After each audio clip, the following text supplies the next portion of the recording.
স্ত্রী মিলনের কারণে আপনার ফরজ গোসল আছে, আজান হয়ে গেছে, কোনো সমস্যা নেই, খেয়ে নেন, পরে গোসল করিয়েন। দিনে স্বপ্ন দোষ হলে সিয়ামের ক্ষতি হবে না। আপনি ঋতু হায়েজ বন্ধ করে ট্যাবলেট খেয়ে পিল বড়ি খেয়ে বন্ধ করে সিয়াম থাকতে পারেন, কোনো সমস্যা নেই।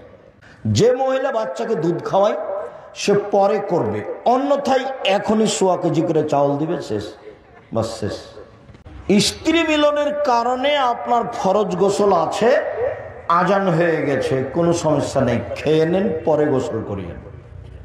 সাহারি খান এই অবস্থাতে গোসল না করেই সাহারি খেয়ে নেন, তারপরে গোসল করে সালাত আদায় করেন, কোনো সমস্যা নেই।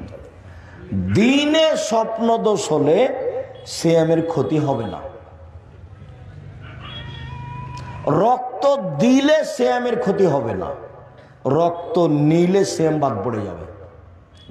শ্বাসকষ্টের কারণে ইনহেলার ব্যবহার করলে সিয়ামের ক্ষতি হবে না। যেই ইঞ্জেকশন খাদ্যমূলক সেটা নিলে রোজা ভেঙে যাবে, যে ইঞ্জেকশন খাদ্যমূলক নয় সেটা নিলে সিয়ামের ক্ষতি হবে না।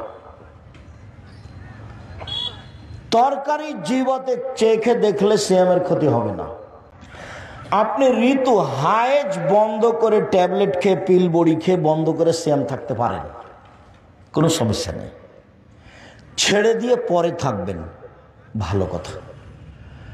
অচল মানুষ যারা সিয়াম থাকতে পারছে না তারা প্রত্যেকদিন 1.25 কেজি করে চাউল দিবে ফকির মিসকিনকে।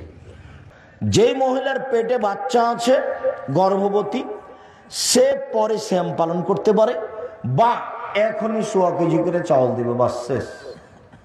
যে মহিলা বাচ্চাকে দুধ খাওয়ায় সে পরে করবে, অন্যথায় এখনই 1.25 কেজি করে চাউল দিবে, শেষ, বাস শেষ।